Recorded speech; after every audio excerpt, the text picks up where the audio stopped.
Hey everyone, and welcome to a brand new video. Tonight we have 10 horror stories ranging from deep woods, stalkers, and so much more. I hope you all enjoy it. If you do, please be sure to drop a like rating. We've been crushing all of our like goals lately, so I kind of want to try something a little bit higher this time around. Let's see if we can reach 1,300 likes.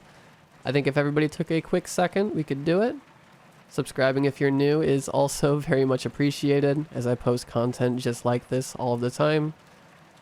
Enjoy the video, and as always, I hope you all have a great night. There is a weird old man that lives down the road from me. He always wears this raggedy looking brown tweed jacket with a t-shirt underneath. Everyone makes fun of him. It doesn't help that he collects roadkill. His rusty old pickup truck is always full of all kinds of critters. Little foxes, badgers, or even cats. On the rare occasion when he comes across something bigger like a deer, he doesn't leave his property for days. Then reappears with a cooler in the back of his truck. I guess he butchers the animals and sells them. But the only person I ever seen him even talk to is Tom Hogan, the local entrepreneur. Which is a bit strange. Roadkill Rick, the town's poorest man, is best friends with the richest man in town. I suppose Tom is just a nice guy and feels sorry for him. He does a lot for the community. He saves so many businesses from falling when times were tough. People love him around here. I am not sure what he does with the smaller critters. Some people say he eats them. Others say he feeds them to his dog that he keeps locked up in a shed out his backyard. I have never seen him with any dog before. Alive, that is. But my dad knows the mailman, and he said he often heard him growling when he called. But no one has ever seen it. The shed is always locked up tight. I always felt bad for Rick and hated when the kids would tease him. One day I saw some kids throwing stones at him. I was pissed. I told him to screw off and chase them away. When I went back to see if he was okay, he lifted his bowler hat, bowed down to me, and gave a polite, "Thank you, sir," before walking off. Anytime I saw him after that, he would give me a quick nod and smile as he passed by. Yesterday morning he arrived at my house with a present for me, a lump of meat wrapped in old newspapers. Blood was dripping off it down my welcome mat. I was a bit surprised and didn't know what to say to him, so I just smiled and nodded. He did the same. Then he just walked away. At the edge of my driveway, he then turned around and charged back towards me at pace. When he got to the door, I jumped back. I thought he was going to knock me over, he was walking so fast. Then he stopped suddenly, leaned in, and put his finger into my face and whispered, 400 degrees for 90 minutes. And don't tell another soul about this, you hear? I replied, "Okay, thanks." He looked stressed at my confusion. He started waving his finger in my face again and said, 400 for 90 minutes. No more, no less. And don't tell no one about this, you got that? Then stood there staring at me impatiently waiting for my reply. I blurted out, Okay, 400 for 90 minutes, and I won't tell anyone. I got it, thanks. He just kept staring at me silently for about 30 seconds without even blinking. It was so strange. I didn't know what to do. Then he smiled, tipped his hat, and started walking away, whistling like nothing happened. I closed the door and went to the kitchen, put the meat in a container, and left it in the fridge. I was now late because of him and had to rush out the door. As the day went on, I forgot all about it. Until after work when I was about to cook dinner. I planned on eating a pork chop that I had bought the day before, but it had gone bad. I never intended on eating the meat Rick left me, but when I opened it up, it looked really good. It was like any other beef roast. When I thought if it's good enough for Tom Hogan, it's good enough for me. I remembered what Rick said, and turned the oven to 400 degrees, and 90 minutes later, it was done. I have no idea what animal it was, but I didn't care.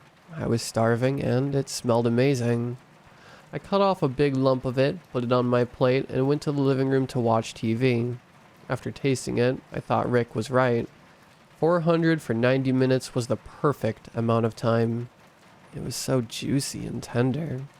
It was the best meal I had in a long time. When I got about halfway through it, I hit something hard. I thought it was bone, but then I looked closer. I don't know how to say this, but it looked like some sort of animal fetus. I vomited all over the floor. I spent the next hour in the bathroom. I was never so sick before. When I got back to the living room, the whole experience came back to me again, and I nearly puked. I had no choice but to clean up, so I got the mop and started cleaning. Then I saw the plate out of the corner of my eye.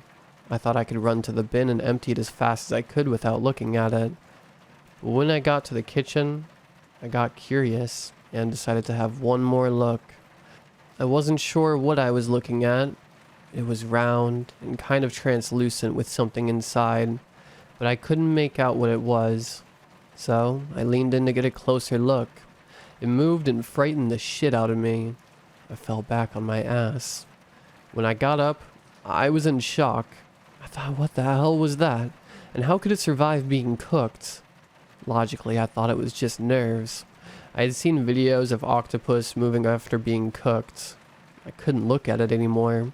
It was too creepy, so I put it back in the container with the rest of it and left it down beside the fireplace. I was going to get it checked out by a vet or something the next day to find out what it was. I still felt like crap, so I went to bed.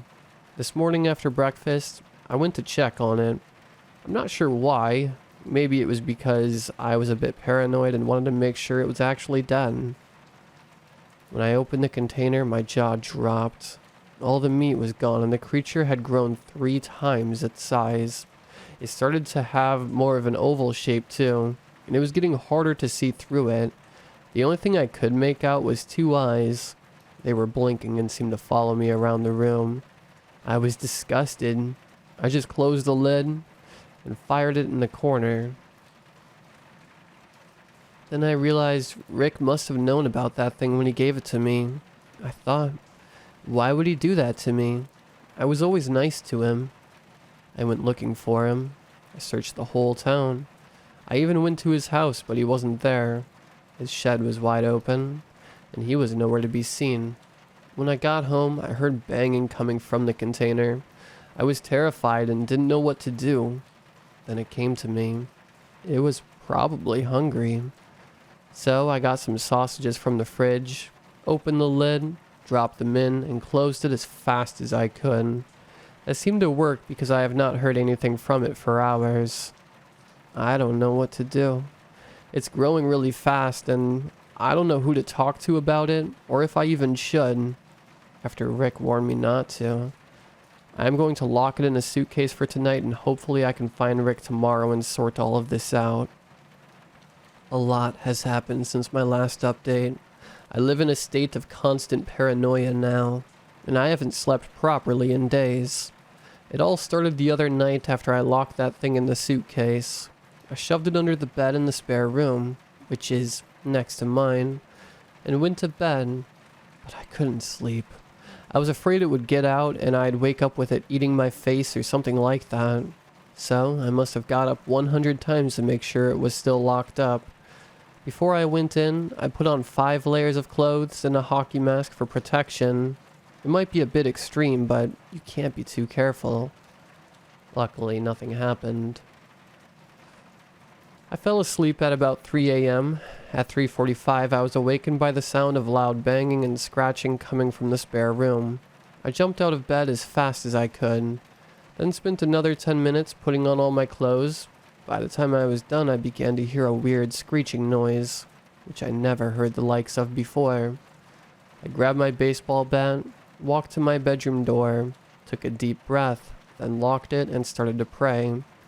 I'm not usually scared of anything, but it was dark out. I was tired and my imagination was running wild. I thought, there's no way I'm going outside this door tonight. I would have ran out of there if I didn't have to pass by that room. After about an hour, it stopped. Eventually, I fell asleep with my back up against the door. I woke up drenched in sweat and checked the time. It was 10 o'clock. I was late for work, but I thought, screw it. I have bigger problems right now, and rang my boss. I told him I had a virus. That would give me enough time to find Rick and sort this out. I couldn't eat my breakfast. My stomach was in bits with all the stress. I was in a really bad mood. I channeled my anger and psyched myself up enough to go in and check on it. I got some chicken out of the freezer, grabbed my bat, ran up the stairs, and opened the door. The bed was pushed into the corner of the room. The suitcase was wide open in the middle of the floor, and the creature was gone. I thought it had escaped. I will admit, I was a little relieved. I thought, at least I didn't have to worry about it anymore. But then I saw it in the corner behind the bed. It looked different. It had become dark green, lumpy, and was stuck to the wall. It reminded me of a caterpillar, chrysalis. I had no idea what was inside of it, but I was not going to wait around to find out. I thought to myself, if I don't find Rick soon, I'm going to call an exterminator or something. I don't care what he said. Then I remembered there was only one person I'd ever seen him talking to. Tom Hogan. I never actually met Tom, but I knew where to find him. He owned a lot of properties in town, but he spent most of his time hanging around a used car lot. I'm not sure why he liked that place so much. Maybe it was because it was his first business. I didn't waste any time. I got in my car and within minutes I was there. I could see him through his office window. Without thinking, I walked straight in the door, walked up to the reception desk, and demanded to see Mr. Tom Hogan. The girl looked surprised. I thought she was going to send me away, but then she asked my name. Stupidly, I gave my real name. She told me to take a seat as she picked up the phone. A few minutes later, she said he will be with you shortly. As I sat there patiently waiting, I realized I had no idea what to say to him. I thought, should I tell him everything? He is Rick's only friend. Besides, I have no idea what that thing is or what I am supposed to do with it. By the time Tom came out of his office, I decided that I was going to tell him what happened and hoped he would take the creature off my hands. Before he reached me, I stood up and said, "Have you seen Rick?" Very loud. He gave me a nervous smile, giggled, and looked around as if to see had anyone else heard. Then he asked me to follow him to his office. When I got there, he told me to sit down and make myself comfortable as he closed the door behind me. "Who exactly are we talking about, Rick?" he asked, pacing over and back behind his desk, staring down at the floor. I did not want to be rude and say roadkill Rick. They were friends, so I just said, "The guy with the rusty pickup truck. Have you seen him?" He stopped in his tracks and turned towards me, stared right into my eyes and said aggressively, "Who are you and how do you know Rick?" He started to freak me out. He looked like he wanted to hit me. I knew then I couldn't say anything to him about Rick or the creatures, so I lied. I made up this story about our cat getting run over and told him that Rick had taken him. I said I just wanted him back so I could bury him. I don't think he believed me. He looked disappointed by my answer. I got up and made my way to the door while he asked, "Can I get your name and address? I'd like to know where to send the remains of your cat. If I find him, that is." I muttered no thanks quietly so he couldn't hear me as I left the office. At the main entrance, I looked back. He was on the phone. When I got to the car, I could see him talking to a large man with a ponytail. He looked rough and very out of place. They were both staring at me. I panicked and took off so fast I could hear the tires screech. I'd planned to go to Rick's house in hopes of finding answers, but I was afraid. Tom Hogan would find me there. So I decided to get some timber and supplies and build some sort of cage. I thought, if I had to keep that thing at home, I needed to feel safe. So, when I got home, I started work straight away. The creature was already in the corner of the room stuck to the walls, so I decided to build around it to save time. I did not want to spend too much time in there with it, so I did most of the work downstairs. It was a very simple plan. I made a 3-inch frame, which I bolted to the floor and walls. Then I screwed on 2-inch hardwood planks. For the lid, I got the strongest hinge I could find, and an array of bolts and locks.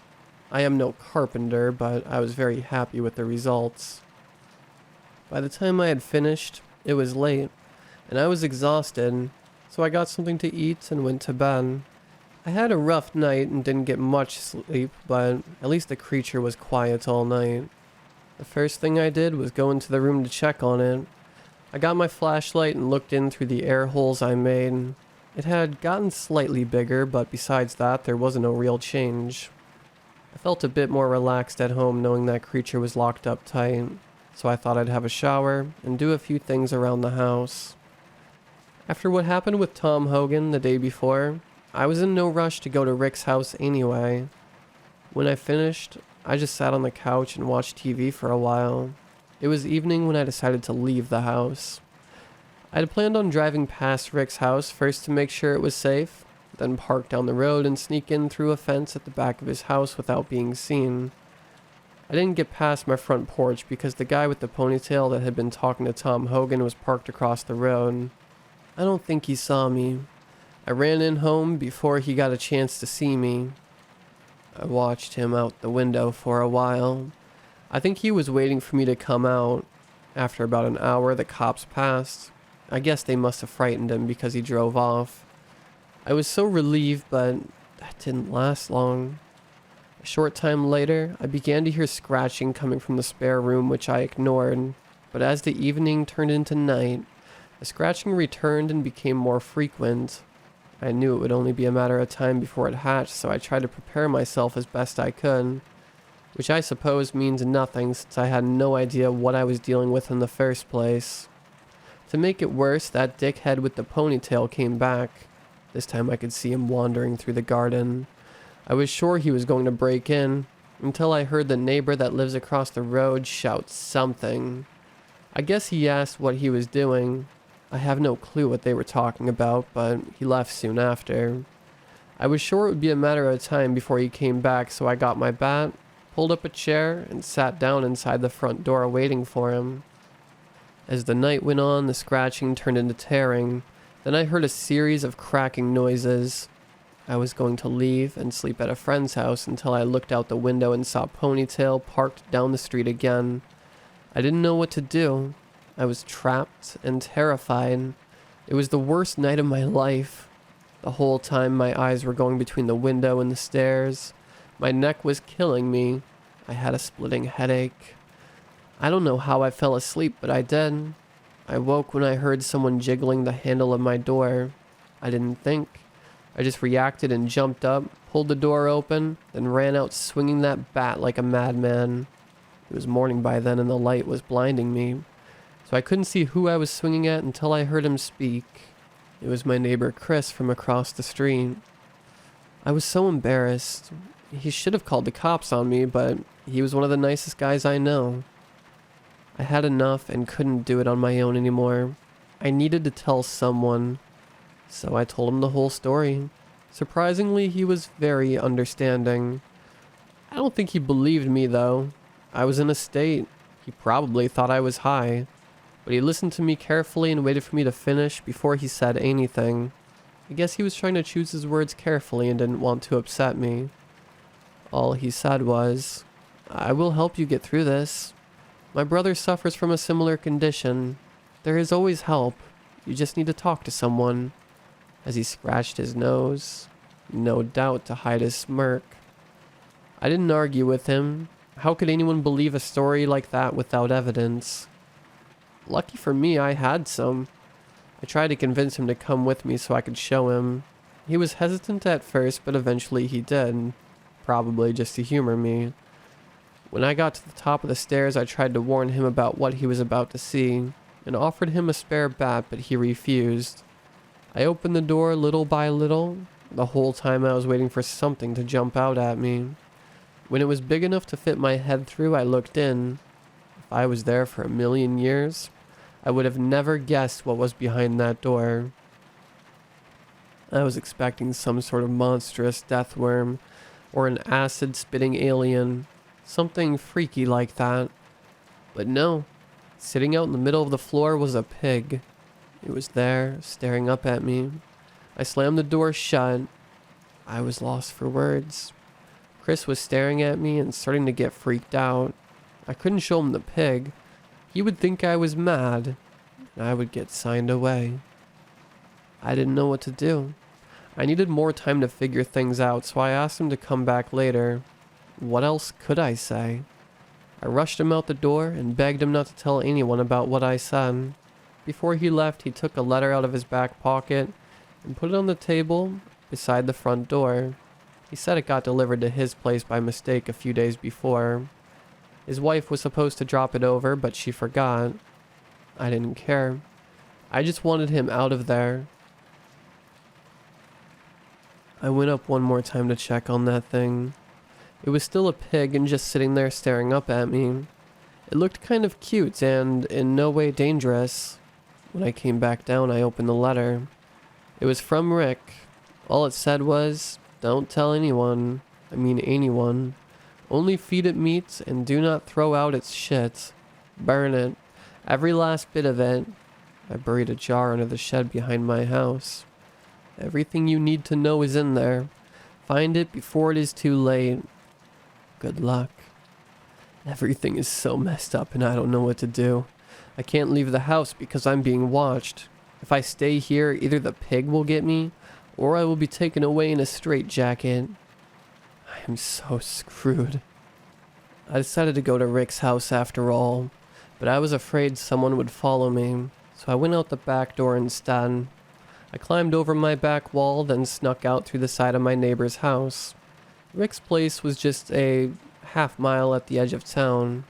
I thought someone might be watching his house, so I took the long way through the forest. It took over an hour because I had to walk around the lake at the edge of the forest. I had planned on stalking the place out from a distance, but it was overgrown with weeds and I couldn't see anything, and before I knew it, I was at the back of his shed. I walked around the perimeter of the property, and when I didn't see anyone, I quickly made my way into the shed, closing the creaky doors behind me. My heart was racing. I had never done anything like that before, and I was sure someone had heard me. I watched through a crack in the door for a while to make sure I was not seen. When I felt confident and was about to search, I noticed a vile smell, so I got my phone out and turned on the light. The whole place was in a mess. There was broken glass and wood all over the floor. It looked like someone had already searched the place. I didn't know where to start, and I hadn't even brought a shovel. I saw a poker sticking out of a small stove in the corner and used that.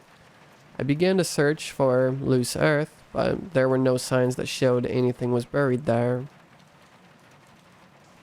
There was a dog bowl with the name Shogs on it, under what was left of a table.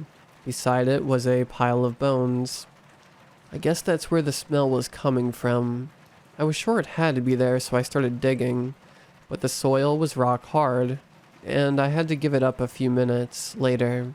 So I moved around bit by bit. I must have checked every inch of that shed, but the soil was too hard to dig up with that shitty little poker.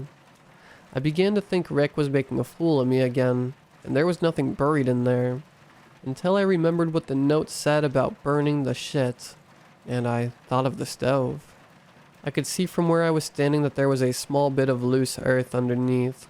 I disconnected the chimney pipe, then pushed the stove over and started to dig. It was not long before I found the jar. It was only about a foot deep. I was too afraid to open it there, so I put it in my backpack. Had a good look around before running as fast as I could nearly the whole way home. I tried to sneak back in home the same way as I got out, but my neighbor was sitting on his back porch when I got there. I never actually met him, so I wasn't sure how he would react, and I thought he was going to call the police, but luckily he recognized me. I told him I locked myself out, and he was actually very nice about it. As soon as I got in the door, I heard banging coming from upstairs.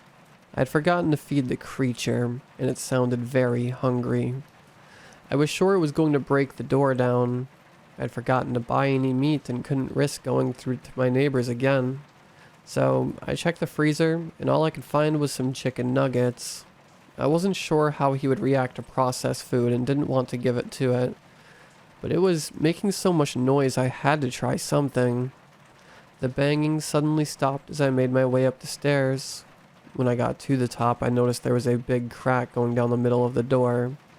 I remember thinking, I hope this works or he is going to break out. When I opened the door, it was sitting in the middle of the floor again. I was surprised how calm and relaxed it looked. I grabbed a handful of nuggets. They were still frozen together and threw them over near it. I was expecting it to tear into it like a wild animal, but it just looked at me, then at the nuggets, then back to me. It was like it was asking for permission. I just nodded. I'm not sure why. Then it walked over and sat down in front of the nuggets and stared at me again. I think it wanted privacy, and I wanted out of there, so I left.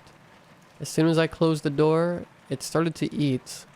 I could hear it devour what was there in seconds. It sounded like a feeding frenzy. When I got downstairs, I opened the jar straight away. The first thing I found was a letter. It said, "I'm sorry. I should never have left you with that, but bad people wanted to take that poor thing and turn it into a monster. You were the only one in that town that was ever nice to me. That's why I chose you.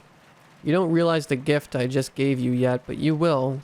I call them watchers because that's all they do the first couple of months. Watch, learning all of your habits. So they don't take no training. They usually build a connection with the first thing they see, which was you. I hope, kind of like a baby chick when it first hatches. I don't really know what they are. Like you, it was dropped off at my door 20 years ago, with a note and everything. So I do know what you're going through, and to be honest, it don't get any easier, I'm sorry to say. But those creatures there are special. They can do amazing things, which you are only beginning to see. So please do not let it fall into the wrong hands like I did. You are not the first person I trusted with one of these creatures. 10 years ago, my shogs laid an egg. For a time after it hatched, its mama was really loving and protective. But after a while, she got jealous, I guess. And they started to fight. So, I needed to find a master for it. The only one in town I thought would treat it right was a man I used to do odd jobs for. He was always nice to me and never judged me for the way I looked. I was sure I could trust him, but the Watcher was too old to connect with him and could sense the evil even when I couldn't. He kept it locked up and treated it like a monster, and that's what it turned into. It killed one of his goons one night, not long after the creature was gone, and he started buying up half the town. He has been waiting 10 years for this one. I couldn't let him do that to another poor, innocent creature. And they are innocent. It's man that corrupts them. So I dropped that off to you, then packed up before I left. Let my baby go. It was the hardest thing I ever did, but I am too old and it's too dangerous to bring her with me. Here is where the shit comes into it. They can smell it for miles. She is a gentle creature, but she will attack if she thinks you have her baby. So burn it before she comes looking. There are a few more things I have to say to you. They are important, so don't forget. First of all, you probably know by now it has turned into the last thing you fed it before it cocooned. They don't stay that way unless you give them a good variety of meats. Finding roadkill is a cheap way of doing this. Be careful. It only takes a few days of eating the same thing before it starts to change. The bigger they get, the more food they eat, and they grow fast. You don't want a cow running around the place. Second of all, don't ever let it go hungry because they do get fierce, cranky real fast. And after a couple of days of being like that, they start to change into their true selves. And you don't want to be seeing that. It will give you nightmares. Thirdly, do not go around it when you're angry, or it gets hard to control. It seems to feel what you feel, but stronger. Also, it gets real protective, so if you feel threatened, it will try to defend you, and you don't want that. I got attacked by a pack of wild dogs once while out walking. After seeing what she did to them, I couldn't look at her for a month. The last and most important thing I have to ask you. I know you don't owe me anything, and you have every right to hate me, but please, move away from that dead-end town. It's not safe for you or your watcher. The contents of that jar there has taken a lifetime to save up. It's not much, but please use it to find somewhere safe for you both. Good luck. Rick.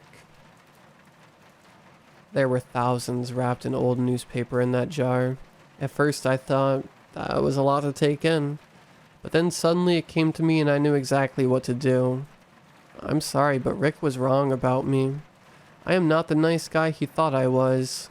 I could not live my life in fear, always running and hiding, looking after some monster. I never asked for this anyways. I rang Tom Hogan and told him what I had, and he made me an offer I couldn't refuse. In a way, I was sad to say goodbye to that thing. I would have liked to know more, but money is money. When I went up to get him, the poor thing was still sitting there waiting for me. The place stank, so I picked up the shit and put it in a bag. Then I said, "Come on," to the pig. At first I wasn't sure what would happen, then it just followed me all the way to the car. When I opened the door, it climbed into the back seat. The whole way there, it stared at me. I think it trusted me. I started to feel bad for it, but it was too late. The deal was made. I parked down the road from Tom's car lot so that he couldn't see me and walked up. He was waiting at the door with a big smile on his face. I was not stupid enough to bring the creature with me, and he didn't seem to mind. I asked him for the money, and he just handed it to me without a second thought. He didn't care when I told him I would be back with the creature either. He seemed very trusting. I suppose he thought he knew where to find me and probably had someone watching me too. On the way back in, I went through the back of the car lot with that bag of shit and rubbed it on everything, starting with his brand new Mercedes. Ponytail was at the door when I returned. He didn't say anything to me. He just picked up the pig and brought him inside. For the next few days, I stayed in a hotel. I figured it was safer there in case Tom or Ponytail decided to change their minds about our deal. I heard a few days later they both went missing. The cops found all kinds of illegal stuff when they searched that car lot for him. Some people think he had a falling out with the mob. Others say he is living it up somewhere in South America. But I know better.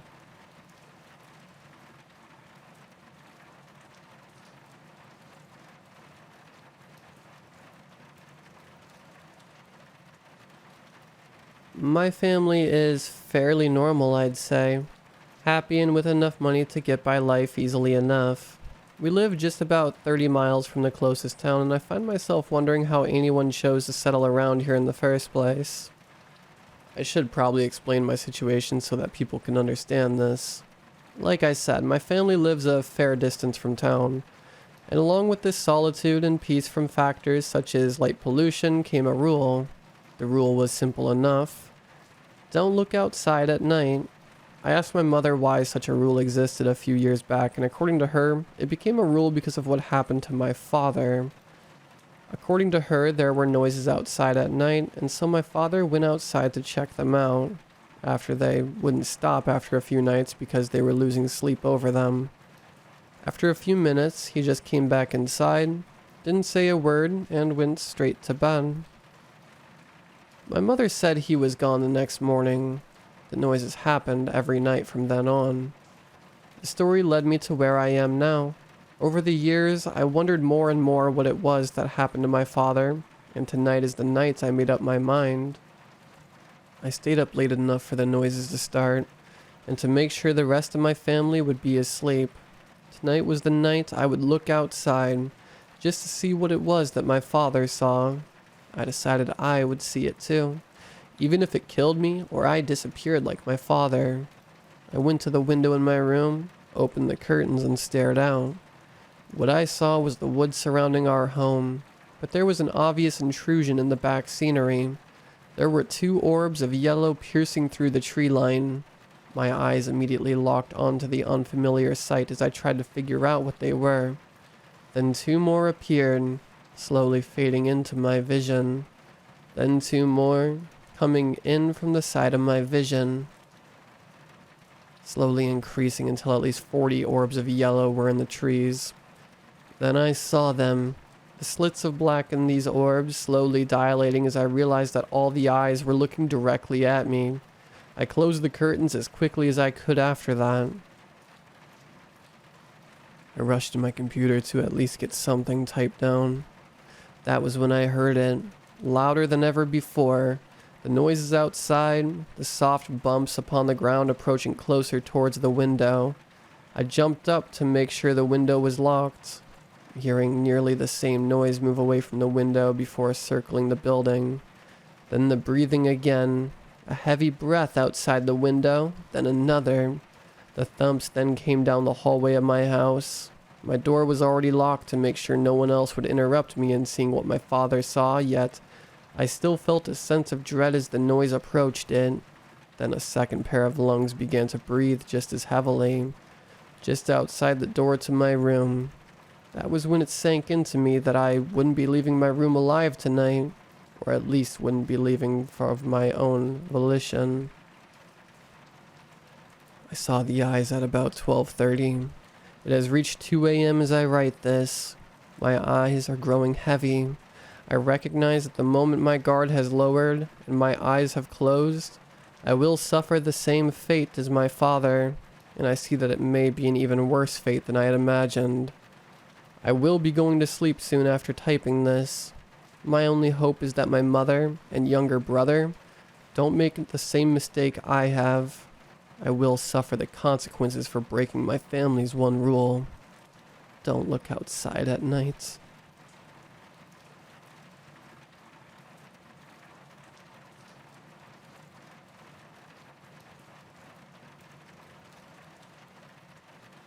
About a year ago, I went on an expedition with my school. There were about 20 of us at the campsite, and we were split into groups of 5 or so people. We had to meet a requirement of walking for 6 hours a day. Our group consisted of 2 asthmatics and me, who had a chronic fainting disorder. Needless to say, the 6-hour walk took us far longer than expected, and because it was October, the sun had already set by the time we were approaching our camp. In a thick section of forest about 2 miles from our campsite, I was waiting for my friends to hop over the stile when I noticed something poking through the underbrush. I walked over to it and brushed away some of the leaves and mud and realized what it was. A typewriter. It was old and rusted, and was now home to a small population of snails. At the time, I had an obsession with typewriters, and I had always wanted one, so I decided I would take it home and see if I could clean it up a little. It was compacted with what was likely years of dirt, and weighed about 8 kilograms, but I was determined that I would lug it all the way back to camp. When we got back, I displayed it outside our group's tent with pride. I tried some of the buttons, but the mud, rust, and moss rendered them useless. Whenever I tried to push one down, it either wouldn't budge, or the metal was too brittle and it snapped immediately. The type bars were all bent and red with rust, and I was beginning to lose hope that it was fixable. Disappointed, I decided to leave it outside of our tent for the night and throw it away the next morning. We all went to sleep, and I had pretty much forgotten about the typewriter. I woke up in the middle of the night. I didn't have a watch and I wasn't allowed my phone, so I have no idea what time it was, but the whole campsite had fallen silent and it was pitch black. Rain was slashing down on the roof of the tent. Initially, I thought the sound of the rain was what had woken me up, so I laid back down and tried my best to drown it out. But there was another sound coming through the pattering of the rain, the distinctive clicking of typewriter keys. Thinking one of my friends was outside of the tent messing with me, I shone my head torch through the wall of the tent. There was no shadow, no one was out there. Even if someone was outside the tent, these sounds would be impossible. The keys were far too stiff to move, let alone make any kind of noise. The typing went on for the next few minutes as I sat there, frozen with my hand on the zip of the tent door. I wanted to see what was out there, if anything, but I was paralyzed. And then, the most chilling sound of all, the margin bell dinged loudly and clearly. There is no possible way this could have happened. This was followed by dead silence underneath the white noise of the rain. I recoiled into my sleeping bag in the fetal position, desperately trying to persuade myself it was just my imagination. It seems like I barely got a few seconds of sleep before the sun rose and we were all ushered out of our tents to begin the next day of the expedition. I groggily stepped out of the tent and looked over to the typewriter. 4 of the type bars were raised. They were definitely not the night before. I scraped away the dirt that was caked on them. The 4 letters were E, H, L, and P.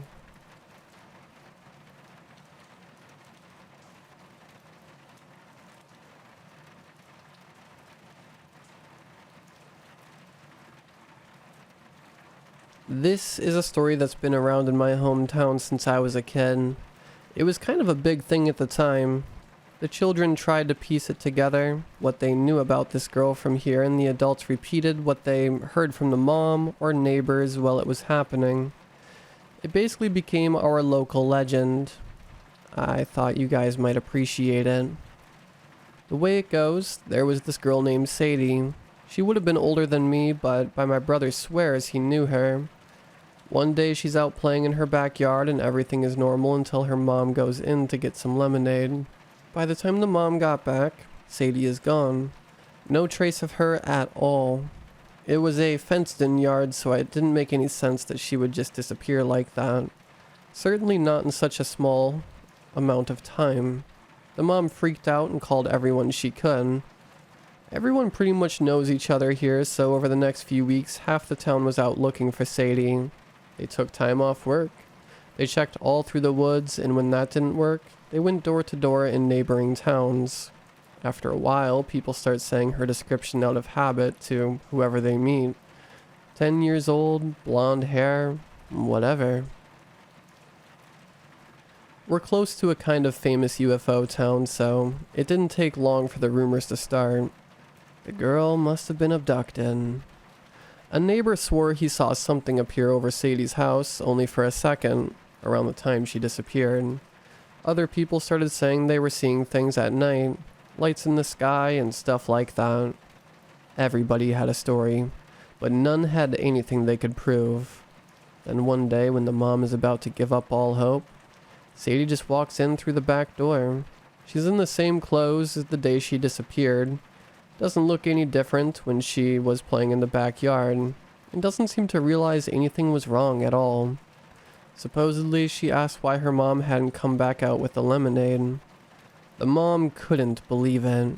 She told everyone it's a miracle, and for a while, people were willing to accept that. Everything seemed fine until the week at church when some of the congregation wanted to check in on her. Somebody asked if she really didn't remember anything, and Sadie just out of the blue starts talking about how she remembers walking inside to get some lemonade, freaking out when she came back outside, calling everyone she could think of. People figure she's confused. A few of them think she's been hiding in the house the whole time and it was all a prank until she says, "Oh, and I remember walking out of the blue house and seeing something show up over my house." The guy who claimed he saw something lived in the only blue house on the road. As far as anyone knew, Sadie never heard his part of the story. After that, people didn't think Sadie was confused anymore. They were starting to believe her, and the more time passed, the more she remembered. At first, it was just the night she disappeared. She'd be able to tell someone what they were watching on TV that night, as if she'd been in the same room as them. Before long, Sadie was telling a classmate how it felt when his dad hit him, or telling an old woman what it was like watching her husband die. People said whenever she remembered something, it was like she was in some kind of trance, but she never got it wrong. Nobody understood how she did it, and they didn't want to be around for it. The town started avoiding her. They'd cross the street whenever they saw her, Kids pretended to be sick to avoid sitting next to her in class, and the teacher just let them get away with it. The whole town was afraid of a 10-year-old girl. Eventually, she stopped showing up at school or church.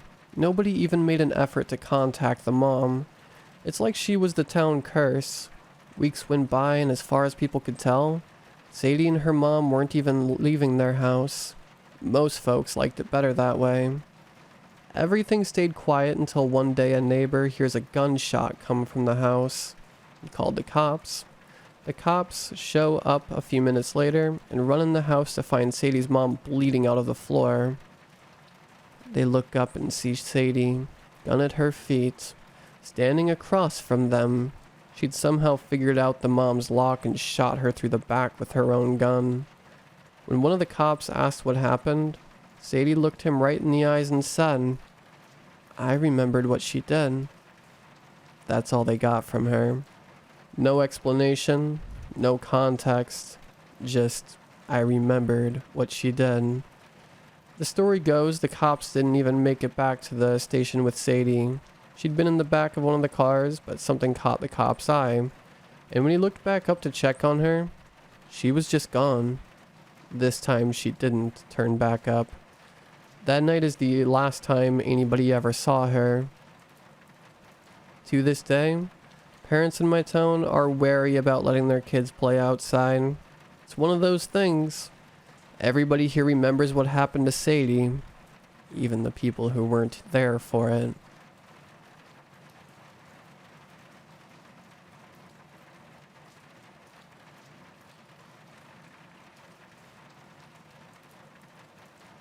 My wife locked me in the basement. My wife loves me. I remind myself of this as I stare at the steel door at the top of the stairs. I don't try to open it. I know that it is locked. I can't remember how I know that. I can't remember a lot of things. Or, that's not right. I do sometimes. Time is just slippery. Present devouring the past in an endless Ouroboros. The memories slither in the surface before they wriggle away again. Too fast for me to grasp. I can feel them wriggling. I feel them in my ears, behind my eyes, in the throbbing in my temples. A handful of memories, slimy and squirming and just out of reach. Once upon a time, last week, or now, or yesterday, or last year, I woke up on a soft twin mattress on the concrete floor, behind metal shelves holding old cans of paint and forgotten household projects. The bed was warm, piled with soft gray blankets, but I was cold. I've been in this basement 100 times, but this time, it felt wrong. Strange, like I wasn't supposed to be here. That's it. I'm not supposed to be here. Christ, how am I here? My love, what did you do? How am I here? Now this is wrong, wrong, wrong, wrong. Writhing, pounding, squirming. I lost my train of thought. Where was I? Right. Here. The basement. I woke up and I was scared, alone, cold. At some point I called for my wife, but she didn't answer. My legs felt like jelly when I tried to climb the stairs. I had to give up and crawl. I banged on the door until the skin of my palm split, leaving wide chasms of flesh, blue-gray and fish belly pale. My hands did not bleed. Pink liquid oozed down my arms, sharp-smelling, astringent. My wife looked sad as she stitched the skin back together. "You must take better care of yourself, darling," she said. That was yesterday. Or last year. Maybe 5 minutes ago? I don't know, but I know that I miss her. Thinking about her makes me sad and a little frightened, but I can't remember why. I can't remember a lot of things. She must have been here recently. The stitches are still there. Tidy, neat lines holding the flesh together. The wound isn't healing. She told me that's normal for someone in my condition. She kissed the wounds gently, tears in her eyes. "You promised me forever, Leah." she whispered. Rosy lips pink and lively and warm, brushing over torn skin. Pressed tenderly to the shiny black thread, weaving in and out of stark white flesh. We promised each other. You can't break that vow. I won't let you. I would never, I said, or I tried to. My jaw was locked up tight, almost like it was wired shut. My tongue was a dry, useless husk in my mouth. You did, though. Tears spilled down her cheeks. She smoothed the hand over my thin, brittle hair. A few wisps caught in her wedding band. But it's okay. I brought you back.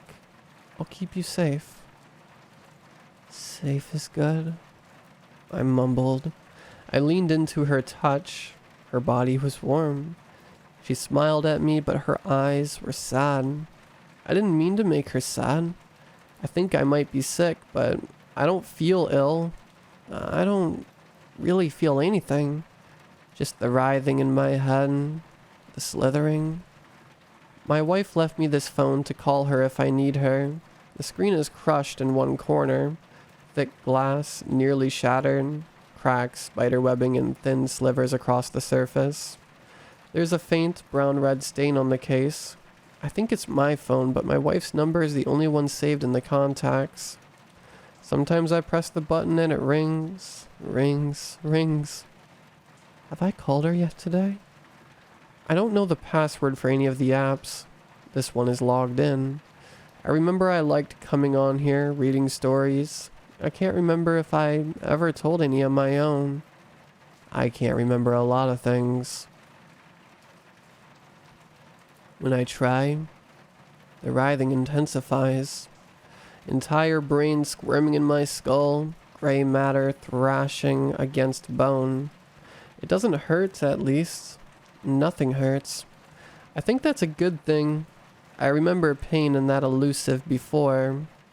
There was so much hurt, and there was shattered glass and the thick, sickly sweet scent of gasoline. It might have been a dream. It feels distant, a blurry watercolor of fear and pain. A nightmare. It's already wriggling away. I know I wasn't always in this basement. I remember a garden draped in fairy lights and my wife in a white dress smiling at me. I remember her smiling at me from across the kitchen counter, laughing when I accidentally dropped a whole egg into the frying pan. White shell stark in the running yellow yolk. White like her wedding dress. White like the weather-worn boards of our front porch. White like a silk coffin liner.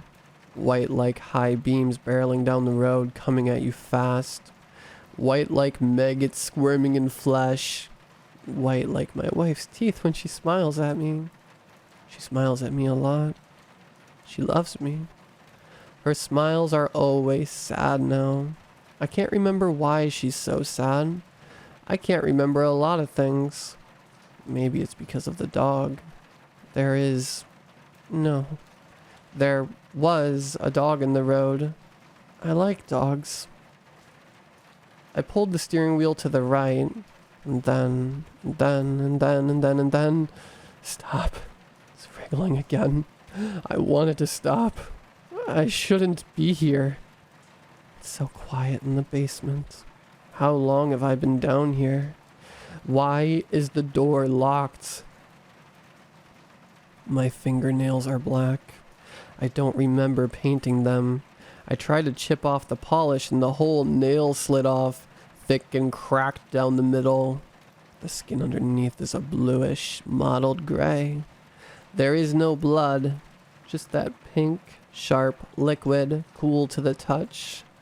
Blood is red, not pink. It's warm and thick.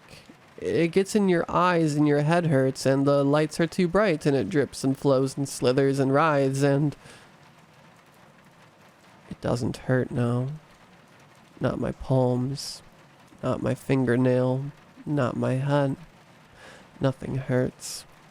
I think that's a good thing. It doesn't feel good. My brain is squirming again. I think I should lie down until my wife gets back. She should get back soon. She promised. She can explain everything. Maybe she can make the slithering stop. She's keeping me safe. That must be why the door is locked. Why I can't leave. I should keep her safe too. When she comes back, I'll make sure she stays with me. Safe. Here. Forever. I can't remember a lot of things, but I do remember this. My wife loves me. And I love her. We promised each other forever. And we don't break our promises.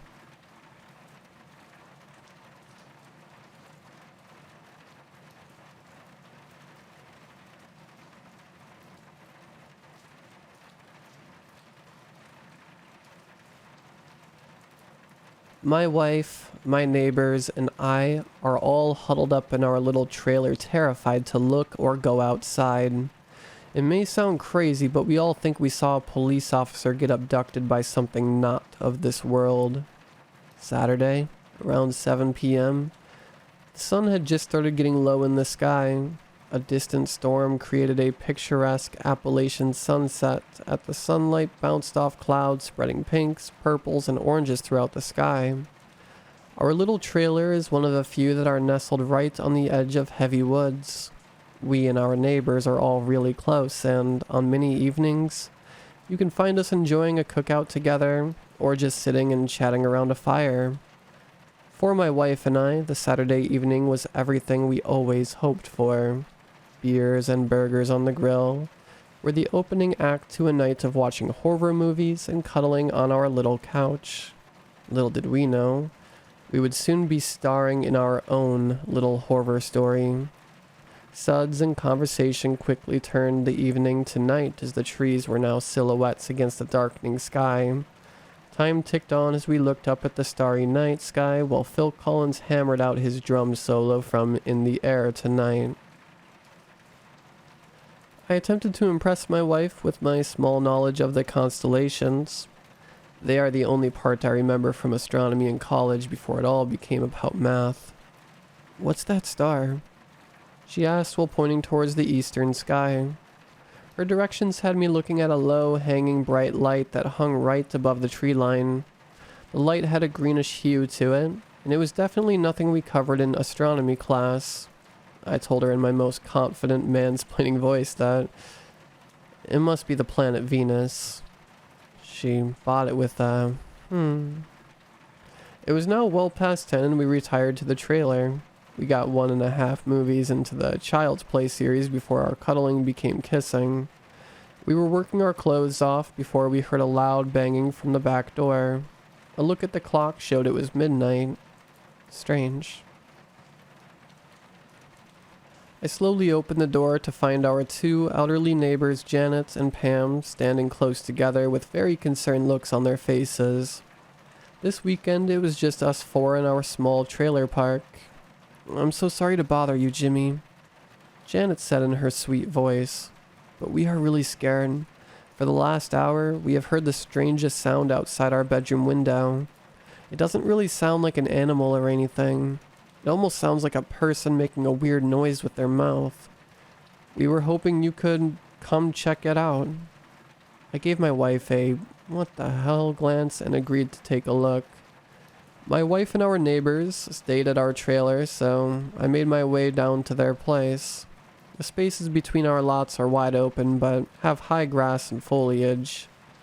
Once I made it to Janet and Pam's place, I decided I would sit on their back porch and listen for the noise. The sound of frogs and crickets filled the night. As the creepiness of the situation slowly wore off, I began to doze off. Then I heard it.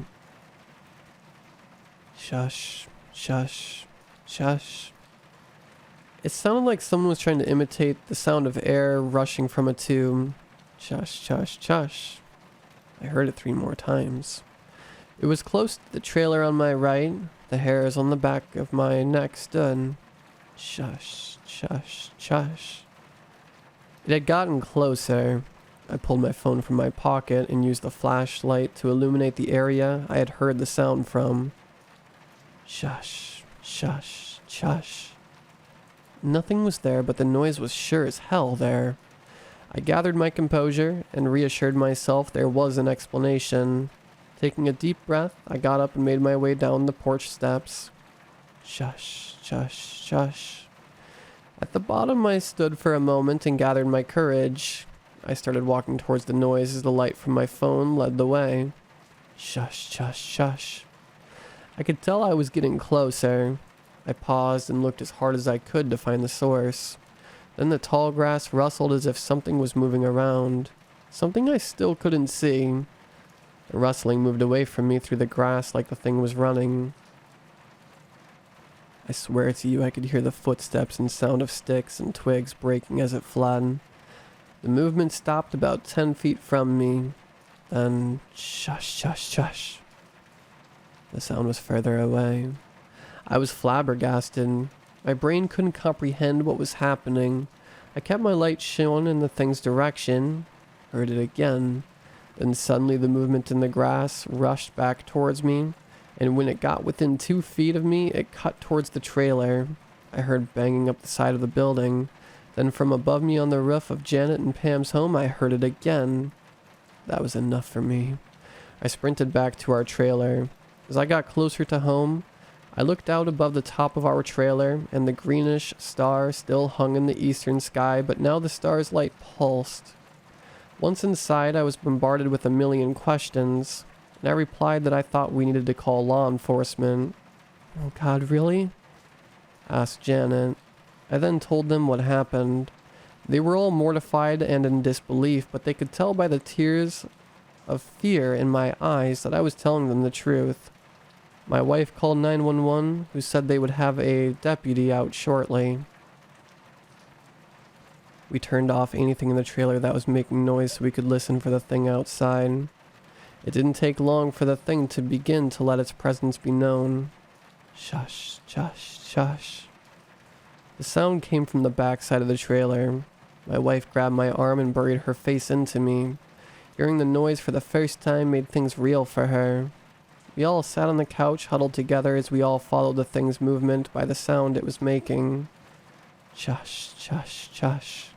It was outside the living room window. It moved around the front of the trailer. Footsteps up the back porch steps sounded out. It stood at our back door. We all stared at the door. Silence. Then the door began to shake violently, as if it was trying to get inside. Janet and Pam screamed in horror. Mine and my wife's embrace got tighter as we waited for the door to jerk free from its hinges. Then the shaking stopped. Lights shone through the kitchen window. The deputy pulled into our driveway. The deputy seemed skeptical of our story, but said he would do a search of the property. The girls remained on the couch as I stood on the back porch. I watched the deputy's flashlight move through the high grass as he slowly searched around. The light's movement stopped on a spot. "Hey, who's there?" The deputy yelled out. I could hear the deputy jog forward a bit as he gave chase, but to no avail. He then came back in my direction. He informed me that he had heard it and saw its movements too, but he was also at a loss on what it was. He seemed shaken, but he also seemed pretty amused, as if we had discovered something harmless, like a new species of animal. To be fair, the being didn't seem as aggressive towards the deputy as it had been to me. I reiterated to the deputy the part about the thing charging at me and shaking our door, but he didn't show much concern. He informed me he was going to get some of his fellow officers up here to witness the spectacle. As we waited, the deputy, who I learned was named Jake, sat with me a while we listened to the thing move through the high grass, breaking sticks and branches. Every so often, it would wander close to us and let out its noise. My wife and neighbors wouldn't dare come outside, but I began to feel at ease. Our conversation veered towards the strange green light in the sky, which still hung there, pulsing. The deputy said that his office and other local branches had been receiving calls all evening about the light. He even mentioned that for the past few days, the area seemed to have an uptick in missing person cases. He leaned in and told me the details of one case in particular. About 30 miles out from our trailer park in the neighboring county, the search for a missing elderly man turned up something unsettling. At the base of a large tree in the middle of the local national park, they found the missing person's clothes, and about 30 feet up in the tree, searchers recovered a human eyeball impaled on a branch. Nothing else was found. Chusssh, chusssh, chusssh. The sound was now closer to the edge of the forest. Snapped us out of the conversation. The deputy shone his light in the direction of the noise. His flashlight revealed movement at the base of one of the trees. He looked at his watch and voiced aggravation about how long it was taking his buddies to show. He then told me he was going to go down and take a closer look. I let him know quickly that I thought it was a terrible idea, but he waved me off. I watched as he made his way down the hill towards the forest edge. My whole body felt tense. Chusssh, chusssh, chusssh. The sound was getting higher off the ground. The deputy was now at the base of one of the trees, shining his light up through branches. High up, I could see some of the branches bouncing and swaying. The movement got lower and lower, as if the thing was dropping down towards the deputy. "Whoa, I think I can feel it touching me," he called out. "Holy shit, it's tugging on my shirt." Then all hell broke loose. The deputy let out a horrific, inhuman scream as he shot upwards into the tree. His momentum was immense. I could hear snapping and breaking as his body banged upwards through the tree branches. At the top, the flashlight continued on up into the night sky for what seemed like 100 feet before falling back to the ground. Suddenly, all the lights in the neighborhood shined extremely bright, like power was surging through the lines. Our radio snapped back on, and the Foo Fighters rocked through their song, "The Sky is a Neighborhood." I busted out through our door and barricaded it shut. My wife called 911 frantically and let them know what had happened. That was hours ago. Law enforcement had been combing through the woods. Our trailer park is now a crime scene. I know they will never find the deputy or a suspect.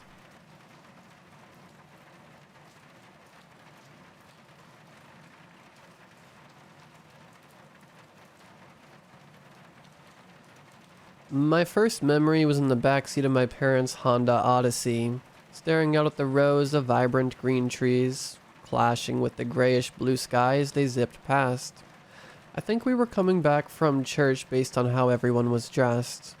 My parents spoke in hushed tones in the front seat, anger in my dad's, sadness in my mom's. They would occasionally look back at me with soft smiles. My mom would reach back and hold my hand in hers. Even back then, I knew something wasn't quite right. For the next several years, I would sleep in between my parents. By the time I was 10 or 11, I felt like I was too big for their bed and wanted my own room. The most I could get was a separate bed, adjacent to my parents'. It was only when I turned 15 when I was finally allowed to sleep in my own room. It was such a good feeling to finally have the office room in my house converted into a bedroom. Finally, 2 doors between myself and my dad's elephant-like snoring.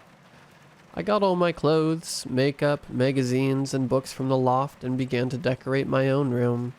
In the corner of the room, I saw a newly installed black video camera with the blinking red light. I sprinted to the living room to ask what it was for. He pressed the button on the remote, and the football game was replaced by a black screen. "Grace, don't worry about it. They are just to keep you safe." "Safe from what, Dad?" I asked, forehead furrowed. "We live in a good neighborhood. You already have a ton of cameras around the house. Why my room too?" He sat up on the brown leather sofa and his eyes met mine with a kind but stern gaze. "Trust me, I pray every day that you'll never have to find out." I stopped questioning him after that. A few weeks later, I met what Dad was protecting me from. I went to bed just like any other night, brushed my teeth, took took off my makeup, and had a good night chat with my new boyfriend. After waking up to a particularly scary dream, I opened my eyes to see scattered shadows painting my room. I could see the time was 2:57 a.m. Wiping the sweat off of my head, I began to turn over to go to bed. Before I could complete the motion, I saw something near my doorway. A shadow. I froze, hoping it hadn't noticed I could see it. The shape was obviously female, but it was far too short to be either of my parents. I was too scared to say or do anything, so I waited. I laid there with my eyes squinted, doing my best impression to someone fast asleep. I almost screamed for my parents, but having just gotten my new room, I decided against it. Eventually, I fell asleep. Several months passed again with no incident. I chalked it up to a bad dream and quickly forgot about it. In that time, I began to lose a lot of weight for some reason. It got to the point where many of my clothes stopped fitting. My mom finally stopped me one day after school. "Hey Grace, you look very tired these days. Have you been eating enough? Is everything okay at school?" "Yeah, Mom, I've been eating. Everything's good." She paused for a second after that, looking at me with a sad expression. "You know we can talk about anything, right?" I paused as well, thinking about my frightening experience with the shadow in my room. I decided it was not worth bothering them about it. "Yeah, I know, Mom. I'll let you know if I need to talk," I said quickly as I grabbed a snack from the fridge and went up to my room. As I got upstairs and started eating my yogurt and peanut butter crackers, I noticed something in the wood floor by my doorway. 2 sets of 3 deep scratches. Propelled by a mixture of fear and curiosity, I immediately jumped from my desk and went to go check them out. They looked to be spaced apart as if some type of mountain lion had stood there on its hind legs. The only difference, the claw marks were deeper than any animal I had ever seen. Each mark had to be as deep as the first segment of my index finger. "Hey Mom, could you come look at this?" I called. I looked up as my mom arrived, but by the time we both looked back down, they weren't there. The only marks we saw were some tiny scratches, not uncommon for how old the wood floors are in my house. My mom still looked concerned. "Grace, are you sure you're okay? I think we should move you back to our room. You can keep your room just how it is and come here whenever you want." After spending far too much time pleading with both my mom and, when he got home, my dad, they finally agreed to let me keep my room for the time being. Though I was relieved to keep my freedom, I still couldn't shake how real and terrifying those claw marks looked. 2 nights after that, I found out who the shadow had belonged to. I had an uneasy feeling in my stomach that night. I found it extremely difficult to get to bed with thoughts of those claw marks and what they might have belonged to swirling around in my head. After at least 3 hours of attempting to fall asleep, I had finally begun to doze off. Just before I could, she appeared in front of my eyes. This time, much closer. She looked down at me with a blank expression on her youthful face. The face looked like a human's, except far too perfect.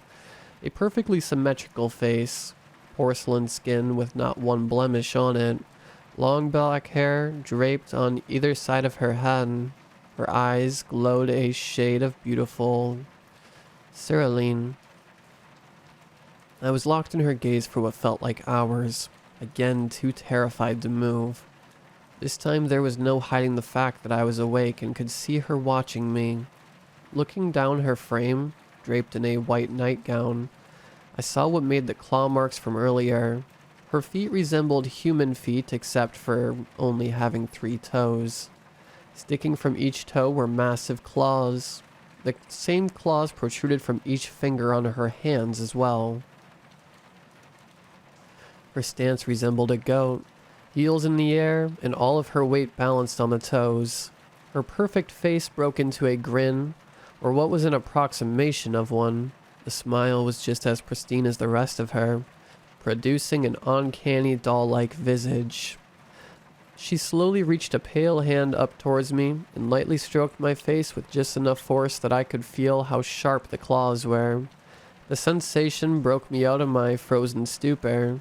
I screamed as loud as I could, practically tearing my vocal cords in the process. Just a second after, my dad burst in the room in just his underwear, his disheveled hair scattered in all directions. He turned on the light with one hand and held a large white cross in the other. The entity slowly turned to face him, tearing up the floor panels in the process. "Get away from my daughter," he screamed in a booming voice as he held the cross and walked towards her. I imagined how terrified my dad must have been as she began to walk towards him as well. I saw her arm reach towards him, but before she could make contact, he pressed the cross against her and began to pray. "Finally, be strong in the Lord, in the strength of his might. Put on the whole armor of God, that you may be able to stand against the schemes of the devil," he began to shout. My mom had arrived by that point and was placing her hands on him in support. The creature screamed as steam erupted from her head. "For we do not wrestle against flesh and blood, but against the rulers, against the authorities, against the cosmic powers over this present darkness, against the spiritual forces of evil." In a flash of steam and light, she vanished, leaving behind a putrid smell of rot. "Sharon, get the sage." My dad yelled frantically as he ran over to me to make sure I was okay. "I'm fine, Dad," I managed to muster. "She only touched my face." Color drained from his face after that. "Come on, Grace, let's get up." After that incident, I had no objections over staying in my parents' room for the rest of my life. "Guys, get your shoes.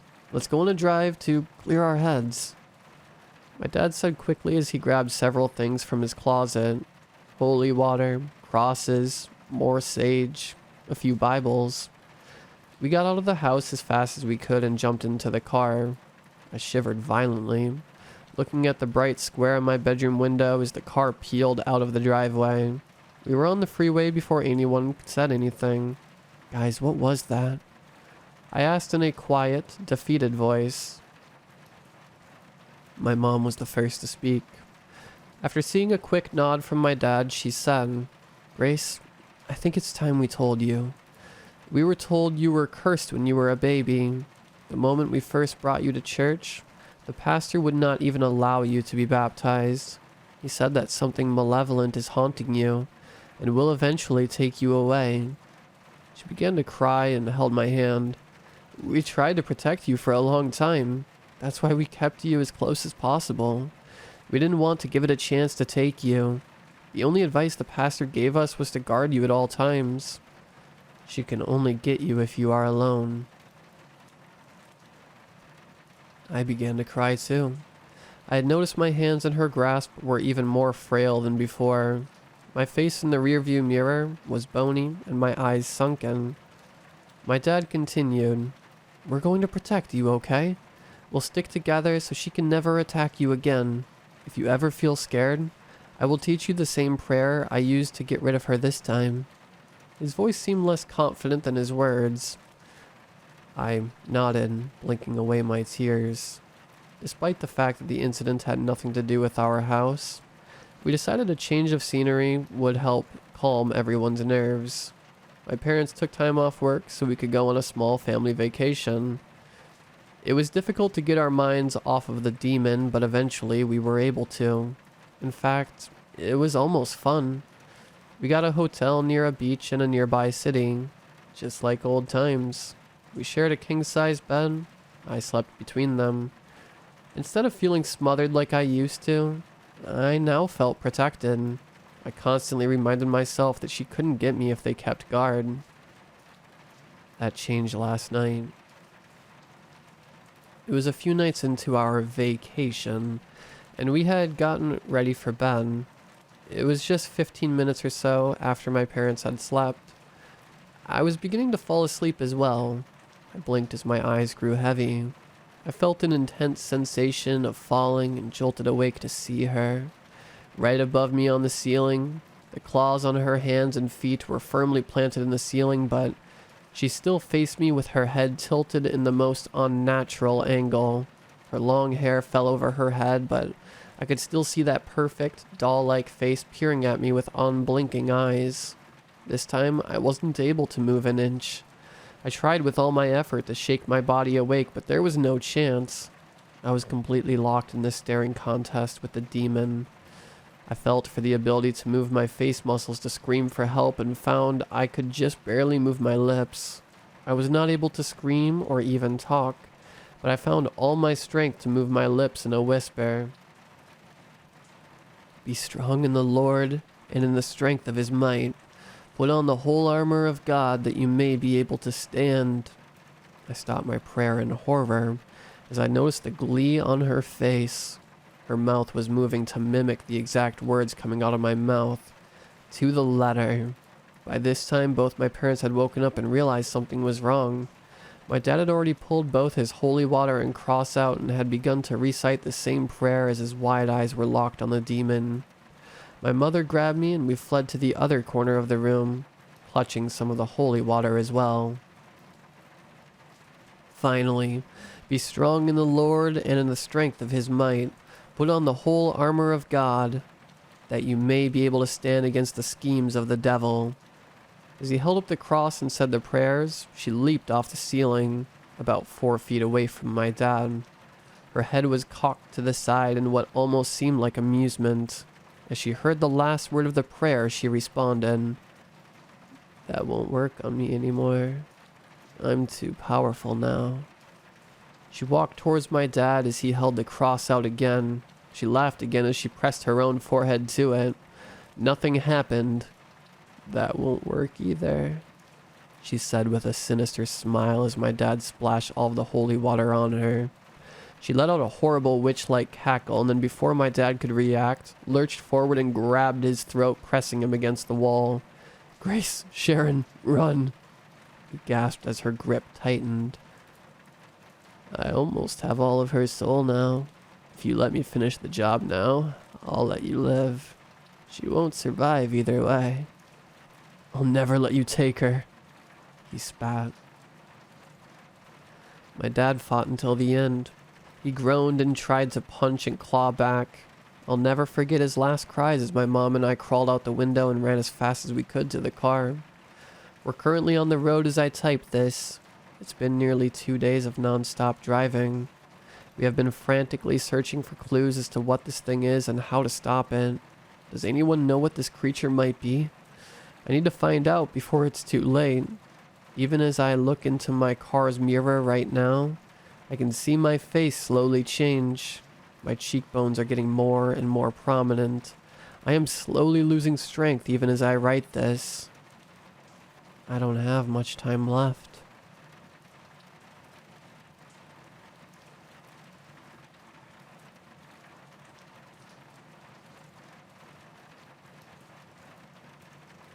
By the time I had finished middle school, my parents trusted me to be alone in the house by myself for long periods of time.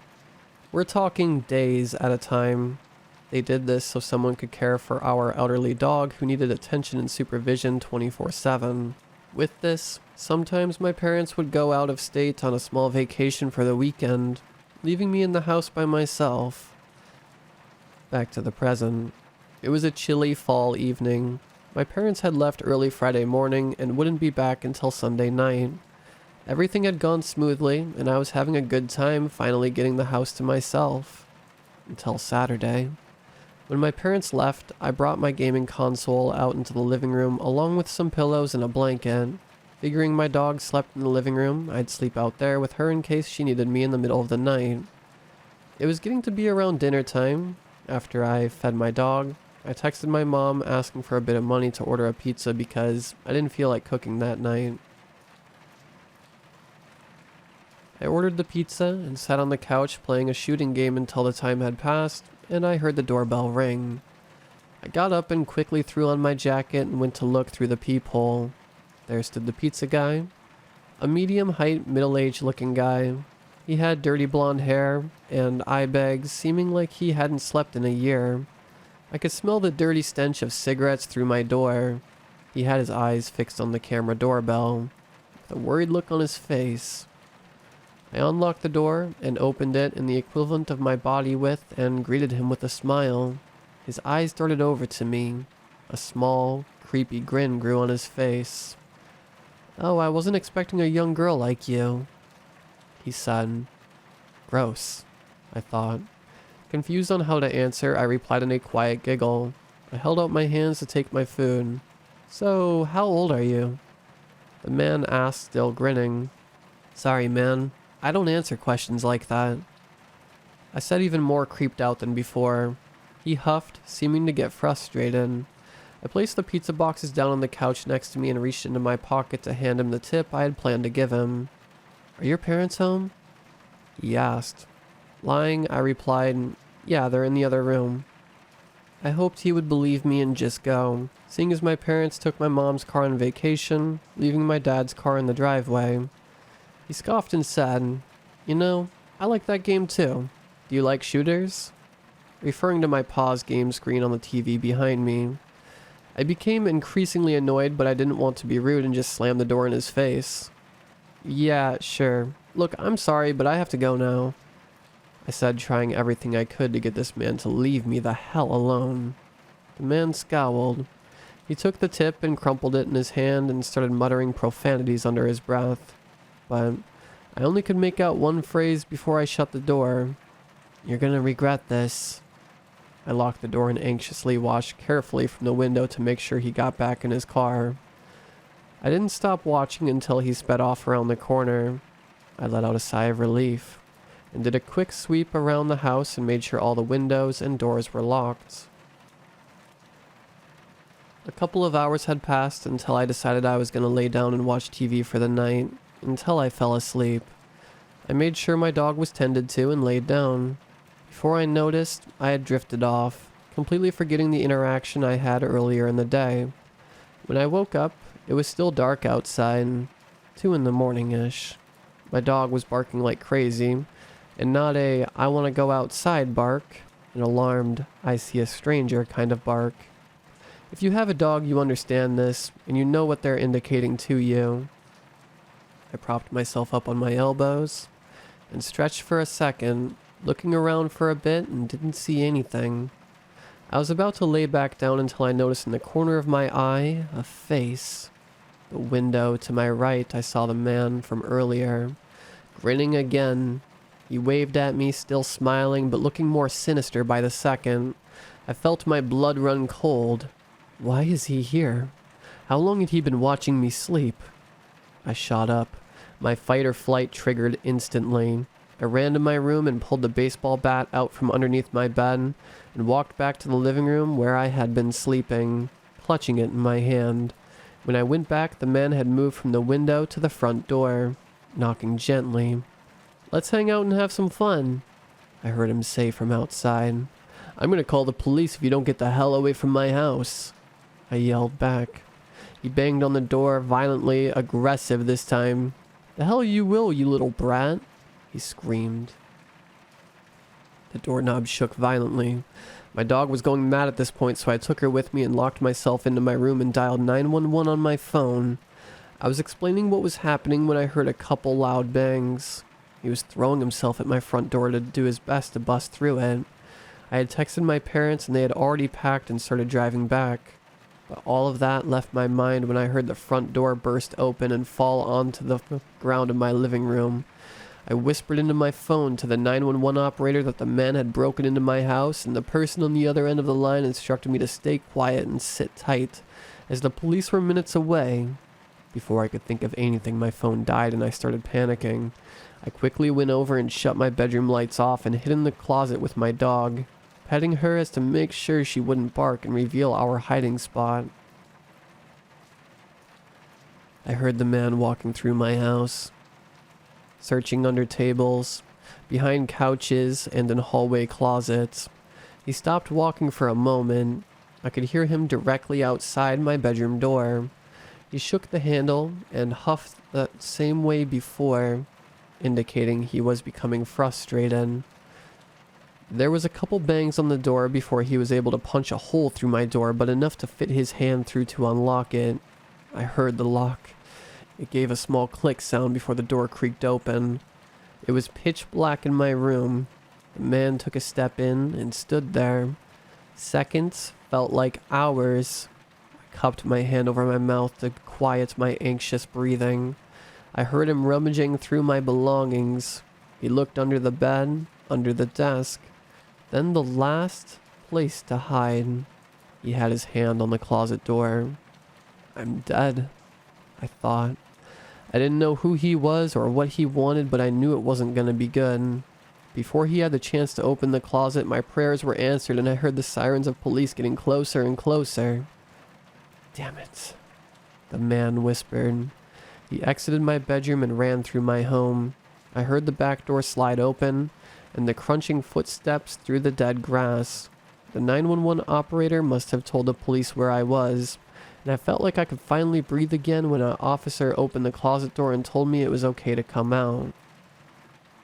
They led me outside with my dog and leash, and I sat on the edge of the seat in the police car. I waited there as the police searched my house in case the man had still been there. The police said there was no signs anything was stolen. He wasn't there for valuables. He was looking for me. The fact will disturb me till the day I die. There were many signs that it had been a break-in, so the case stayed open for a while, but eventually closed. The guy was never found, and it wasn't known where he was. His identity was found, and this man had past warrants for home invasions and failure to appear in court. The fact that he was never caught and is still out there somewhere shakes me to my core. But I know for sure I'm never, ever opening the door for anybody ever again when I'm home alone.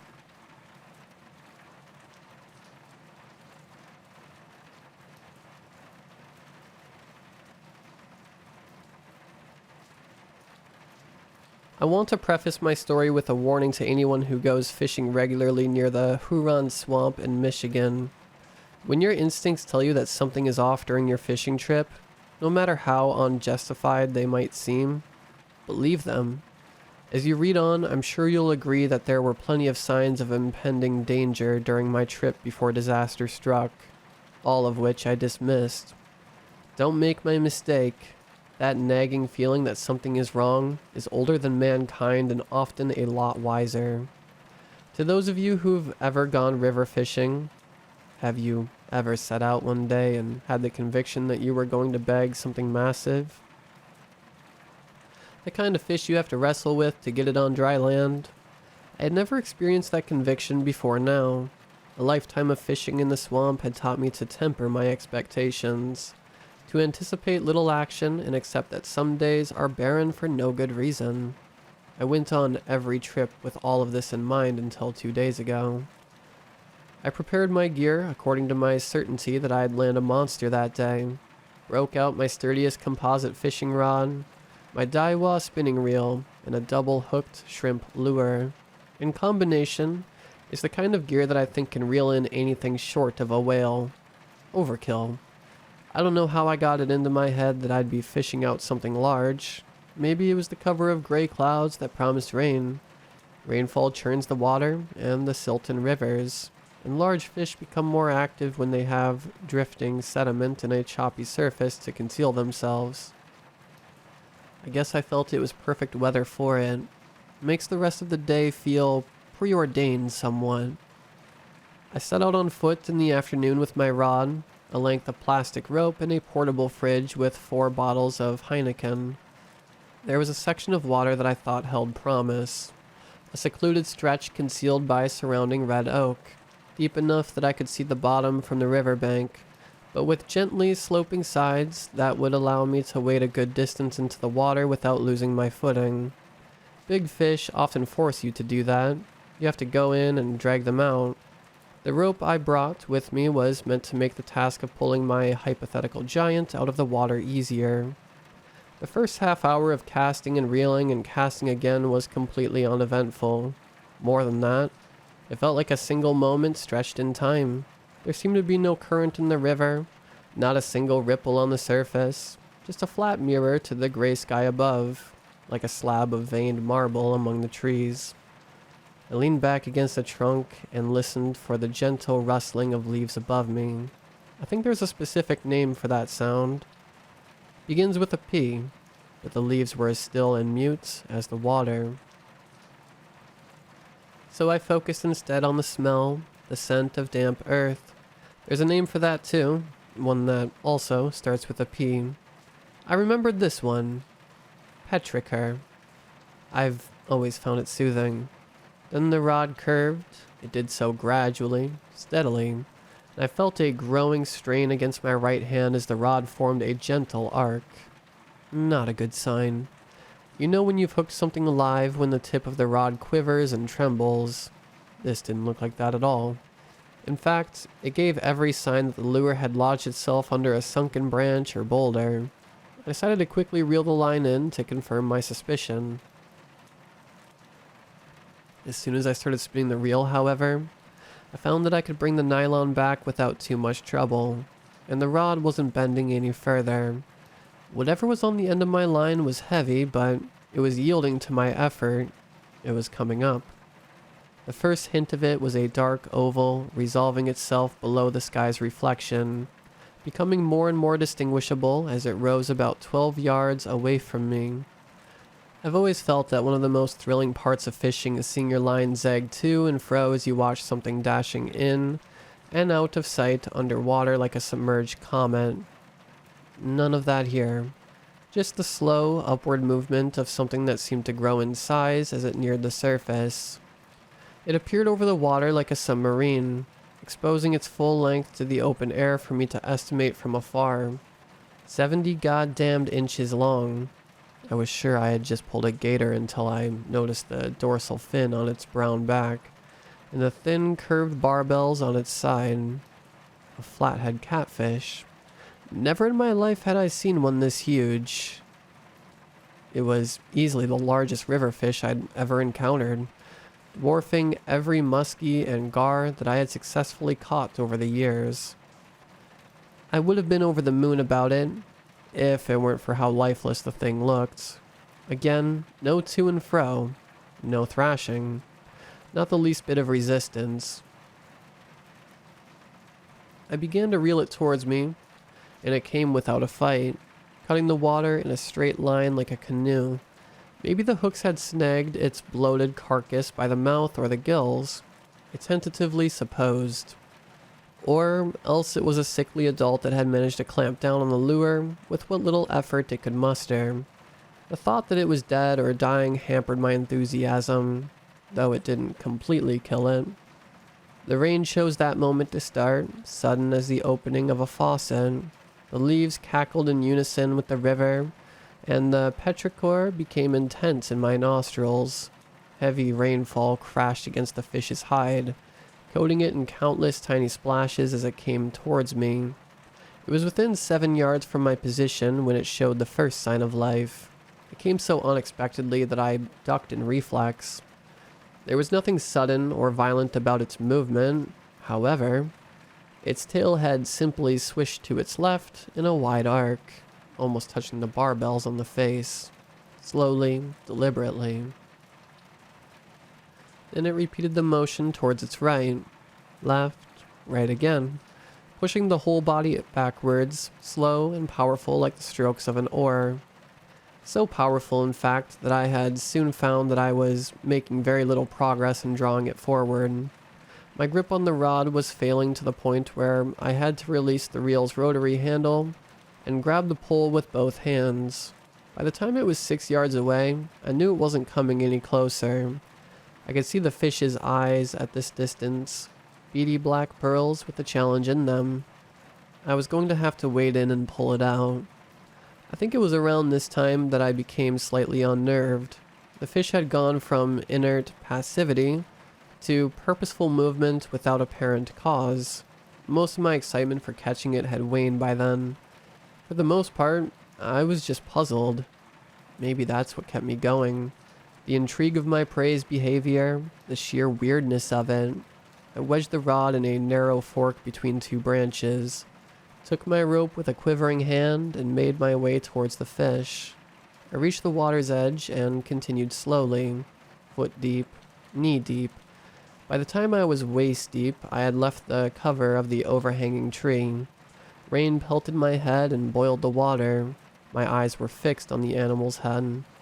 I can't say whether I was trying to preempt a sudden lunge.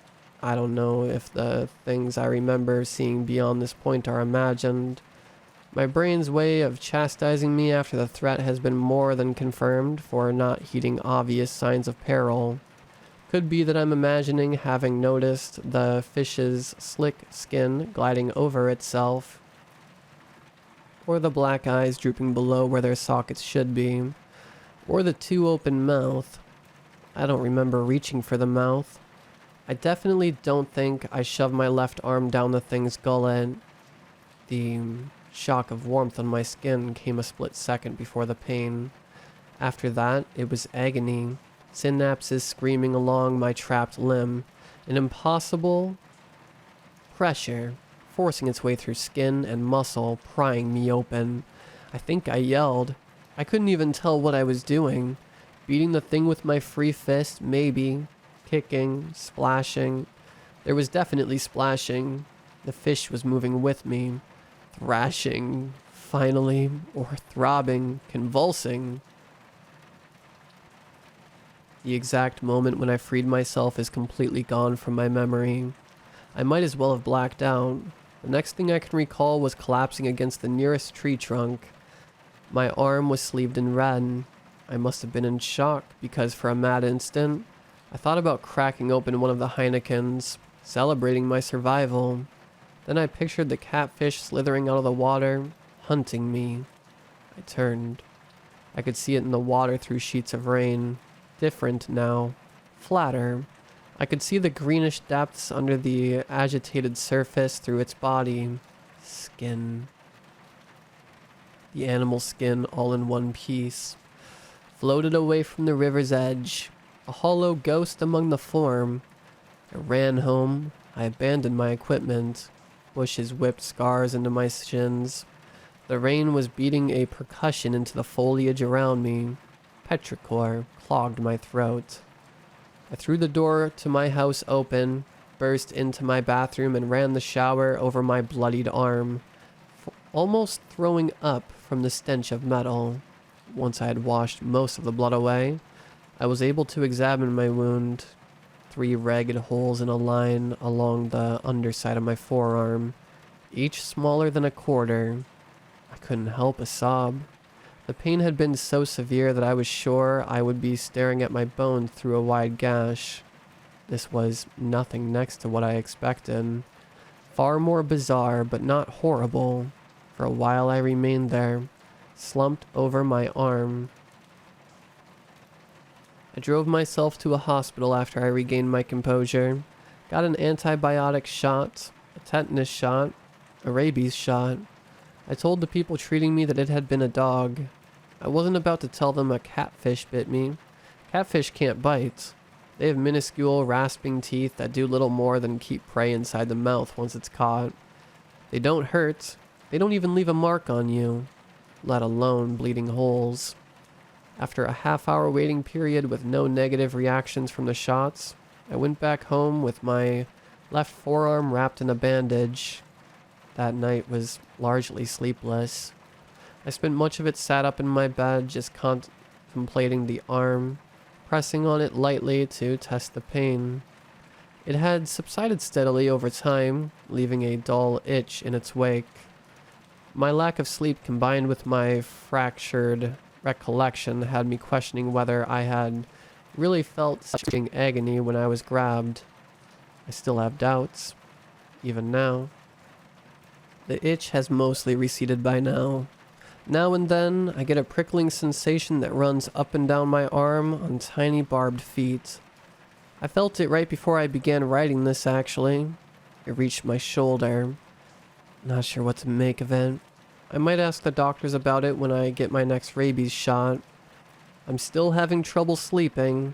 My anxiety keeping me awake up in the middle of the night.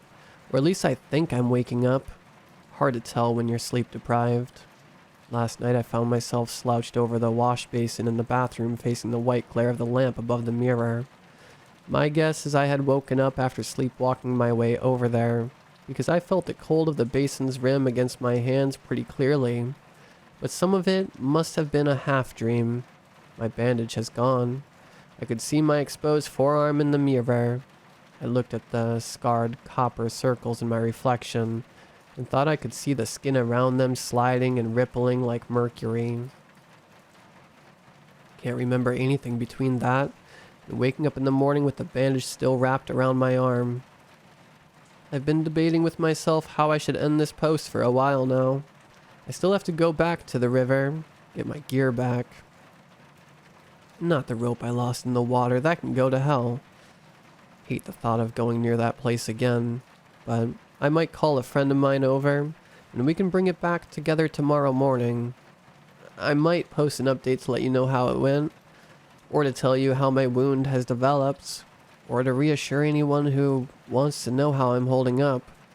That sounds like a good idea, but I want to reiterate my advice before I stop, my warning or whatever. If you live anywhere around the swamp like me, if you go there with some frequency, be cautious. If something doesn't feel right, get out of there. Trust your gut. It knows best. And don't let your curiosity get the better of you. It smells like petrichor in here again.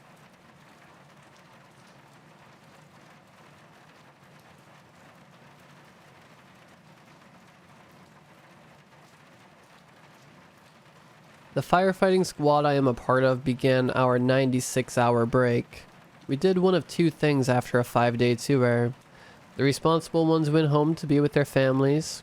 The rest of us made our way to a bar called Aisling's, the hangout spot for my department. We all deserved to decompress. I did not feel guilty about it. I knew the rest of my free time would focus on my wife, Grace, and child Anna. Grace made plans for us to go to the aquarium before May was over. We went there every other month, and while I found the trip boring, they always seemed to find it fun. Although some of the guys did get drunk within a half hour of us being at Aisling's, most were too tired to party till dawn. Instead, we played darts, watched a fight on ESPN, ate some greasy food, and enjoyed pints of Guinness. I was ready to crawl into bed and go to sleep after 3 ales. I ordered an Uber and stepped out to wait for it. I peered up the road to look for my ride home. A woman in a sleek beige jacket walked by, and she was 19 or 20 years of age. She had earbuds in, kept her head down, and seemed to mind her own business. A silver Camry skidded around the corner and onto the sidewalk. It headed for us. I pushed her into the doorway of the pub. We fell together into the front hallways. The car missed us by millimeters. The Camry crashed into a parked vehicle outside. The next door coffee shop's windows shattered. Yells and frantic voices speaking into their cell phones bombarded the streets. I stood and brushed the top of my pant legs. I helped the young lady stand. The rest of the crew swarmed outside to see if there were any victims of the accident they could assist. It turned out the only person injured was the driver. The airbag rendered him unconscious upon impact and left his nose broken. He was about to get charged with his 3rd DUI in under 2 years once the police arrived. As the sirens blared out into the boulevard, I turned to the lady and asked her if she was all right. "I'm fine," she said before her eyes locked onto mine. "I owe you everything. What you've done needs my devotion." "No," I said with a nervous laugh. "I did what was right. I'm thankful I saw the lunatic barreling towards us." She did not take her gaze off me as she said, "I can't repay you enough. You've become the best part of my life. You saved me." "You should sit down. The cops will want witness statements from us." "The name's Vivian." "Nice to meet you. My name's..." "I'll find out when they call you," she said as she seated herself at one of the tables. Vivian refused to fill out a voluntary form. The lead investigator saw how I was still a little tipsy. He stated my having drunk would render my recounting inadmissible in court. It didn't matter. A nearby gas station's camera on the street corner captured everything. The effect of the alcohol wore off the longer I talked with the first responders. My Uber ditched me after the driver saw reams of caution tape and emergency uniforms. I chose to drove home after a stretch of time. As I walked towards the adjacent parking lot, I heard Vivian's voice behind me. "I'll see you around," she said. "You're my savior." I gave a nod of awkward, tacit approval. I was not sure how to take her compliment. I was back at the job. I forgot about the young woman. Even an incident like that gets shoved into the back of your mind. The inevitable desensitization one experiences in the field makes it so. What is chaotic to the average person becomes normal to individuals in my industry. We all left it as an unspoken memory. In fact, we encouraged each other not to discuss it. Many of us had boozing habits and did not want the top brass to find out how we celebrated our Fridays. The truck needed cleaning. I used a squeegee on the windshield as one of my coworkers mopped the floor. It was 9 a.m. and our garage door was open. The highway next to us bathed in sunlight. I saw someone approach the station. I looked to my left and took notice of Vivian. She walked towards me. She wore a yellow sundress and had a golden bow in her hair. She held something in her arms. As she got closer, I saw it was a box of chocolates. Vivian handed them to me as I gazed at her with disbelief. She smiled. "This is for what you did 4 days ago," she said. "Thank you. You didn't have to." "Yes, I did." "Well, it's nice when a civilian reaches out. I'm sure the boys will appreciate the treats as well." "We should meet up for dinner on Tuesday at 4 o'clock, she said with a wink. "Aisling's will be a good place, Zany. I know you won't be working then. I'll buy you beer and dinner. There's also a movie I've been wanting to see. I rented it on Amazon Prime a while ago, but I haven't had anyone to watch it with. My place is near the college." "Listen, miss," I said as I took a step back. "I'm flattered. I'm also married with a kid. My woman wouldn't like the idea. Even if I was single, I'm a decade older than you." "I'm divorced and all alone," my buddy said with the mop still in hand as he flashed a grin at her. I turned around and shushed him before I refocused my attention on her. "I'm grateful you weren't hurt that night," I said. "Plus, thank you for paying your taxes and making my job possible. We can't see each other though." Her expression changed. She stuck out her bottom lip and tilted her head to the side. She turned her back to me for a few seconds. She turned my direction again as her entire demeanor shifted into a sulking one. "You don't want to spend time with me?" Vivian said with a tremble in her voice. "No offense," I said as I raised my ring-adorned hand. "But no. I figured since Grace is gone in the evenings for her job at the clinic, it wouldn't be a problem for us to be together that day. You will change your mind." Vivian whipped around and made her way up to the road. She disappeared around the corner. "You need to tell me about your side pieces," my coworker said with a nudge. I punched him in the arm and told him to get back to his tasks. As I brushed aside his bad comment, his concern lingered in my head. How did she know my wife's schedule, let alone her name? "You need a restraining order ASAP," Detective Palmer told me over the phone. I was in my living room. The man on the other end had been a friend of mine since the fire academy. Contrary to popular belief, cops and firefighters can help one another. Of course, we still insulted each other with reckless abandon. My 16-month-year-old child, Anna, was asleep upstairs. Grace left for the medical facility minutes before to clock in. I did not tell her about my encounter because I did not want her to worry. "Why?" I asked. I looked up her name. I pulled the report submitted from the night you prevented her from becoming roadkill. Vivian De Luca. She has broken the stalking statute twice. She made 2 different grown men fear for their safety to the point where they reported her. She had brandished sharp objects at them and threatened injury. She has broken and entered into their homes. One of the craziest parts is, None of the guys she's done this to have even been romantic with her. They were all unrequited, since they did not speak with her for any length of time. One was a professor at the community college who taught a medieval studies class. She was one of his students. The second was a grocery store clerk she became enamored with. A clinical physician diagnosed her with something called OLD. It stands for Obsessive Love Disorder. That's a real thing? I asked. Bet your money it is. Fuse that with a side of crazy and a propensity towards violence, and you get someone like her. She was charged with attempted arson in the first guy's apartment.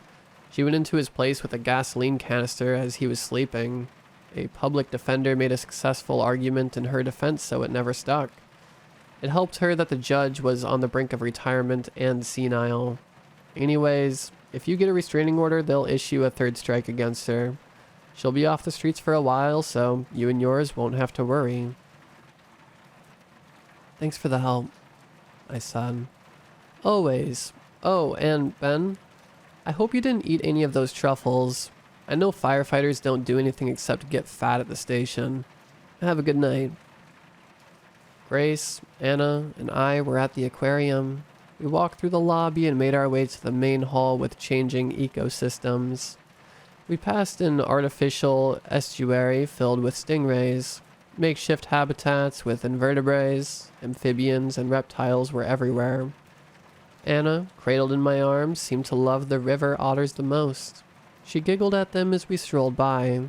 We marveled at a variety of sunfish. For a few minutes, my mind was off getting the paperwork ready for the restraining order. I had not even explained the situation to my wife yet. Grace wanted to be a marine biologist when we first met as teenagers. I liked how the trips to the aquarium brought out her younger self. No matter how many times we came here, her eyes lit up with wonderment at the ocean life. It was a deep-seated appreciation for the environment she made a point of bestowing on Anna. We stopped and marveled at a tiger shark. It was at least 18 feet long in its 500-gallon tank. I overheard a tourist read from a Google search and say how the predator had 24 upper and lower teeth. Each one was sharper than a saw blade. Its jaw could apply 6,000 pounds of pressure on who or whatever it clamped down on. I need to use the bathroom, Gracie told me. I'll swing by the gift shop after and get some Gatorade. I'm parched. Stay here, okay? We won't go anywhere, I said as I kissed Anna on the forehead and lifted her hand to wave at her mother. We waited for 10 minutes. I pulled out my phone and texted her. Another 5 minutes passed without a response. I sent another quick few messages with nothing in return. Worry filled me as I looked around for Grace. I felt a hot breath on the back of my neck. I turned around and saw Vivian. She wore rubbery-looking overalls. A blue undershirt with the aquarium's business logo was visible. A name badge attached to a lanyard was around her neck. When I squinted at it, I saw it was credentials with someone else's name on it. She had somehow stolen it from another employee and used it to get by security. Master keys dangled from her belt. You shouldn't be near me, I said as I felt a lump form in the back of my throat. The words came out louder than I had realized. A few people stopped and stared. Who did you steal from to impersonate a worker here? Get away from me and my kid right now, you psycho. Oh, hush. We're meant to be together. The inconvenient circumstances which stop you from being with me are about to fade away. You'll thank me, Ben. We're going to be so happy together. All you needed was a push in the right direction. A cutting of old habits. There's no place in our future for an unnecessary second woman. You might want to look behind you. The big boy is about to eat. In Aquarius' favorite part of the day is feeding time. Vivian laughed as she pointed at the glass. I will never forget the way she cackled. I turned around and saw Grace. My wife was inside of the tank. She floated at peace, inert. Those once pristine emerald eyes were empty. The tiger shark bit her arm off. Streaks of crimson filled the water.